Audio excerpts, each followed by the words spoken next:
নমস্কার, আমার আবিতে সবাইকে স্বাগত। আজকে যখন সাঁইথিয়া থেকে ফিরলাম তখন প্রায় পৌনে 4টে বাজছে। তো স্টেশনে পৌঁছে মমকে বললাম, "চল কিছু খাবি?" আমরা 2 বোনে অনেকদিন কোথাও কিছু গিয়ে খাইনি। মম বলল, "চল তাহলে এসকে যাই।" দিয়ে এসকেতে এসেছি, বললাম, "কী খাবি?" তাহলে বলল, "চল খিদেও তো খুব পেয়েছে, আগে প্রথমে দুজনা দুটো কফি নিই আর একটা মিক্স চাউমিন নিয়ে নিই, দিয়ে আমরা দুজনা মিলেমিশে খেয়ে নিই।" বললাম, "বেশ ঠিক আছে।" তো অর্ডার দেওয়ার পরই প্রথমে বলে দিলাম, "কফিটা একটু তাড়াতাড়ি দাও, কারণ খুব চা কফি খেতে ইচ্ছা করছে।" তো আমি আর মম যথারীতি ওরা দিয়ে গেল তাড়াতাড়ি কফিটা। তারপরে তো অনেকক্ষণ ধরে আমরা একটু একটু করে কফিটা খেলাম, কারণ আমিও গরম খেতে পারি না, মমও গরম খেতে পারে না। কফিটা কিন্তু সত্যি খুব টেস্টি ছিল।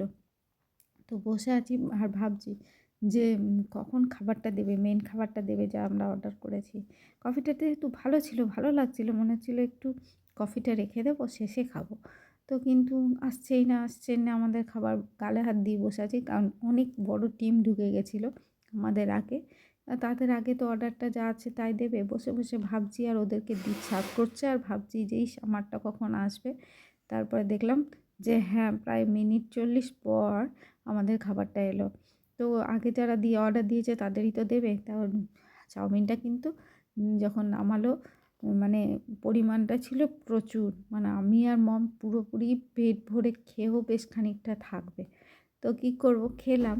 আর ছিল চাউমিনটাতে চিকেন, এগ, প্রনটাকে আবার এমনি করে পকোড়া করে দিয়েছিল।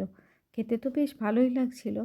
তো আমরা দুজনা মিলে খেলাম আর ভাবলাম ছেলে দুটো আছে, ওদের জন্য চিকেন ললিপপ নিলাম। তো চিকেন ললিপপ এসকের সত্যি ওরা খুব ভালো বানায়, আর চাউমিনটাও দারুণ বানিয়েছিল, একদম চেটেপুটে খেয়ে নিয়েছি। যেটা এক্সট্রা ছিল সেটা আবার প্যাকিং করে নিয়েছি পুগলুর জন্য। তারপরে বিল মিটিয়ে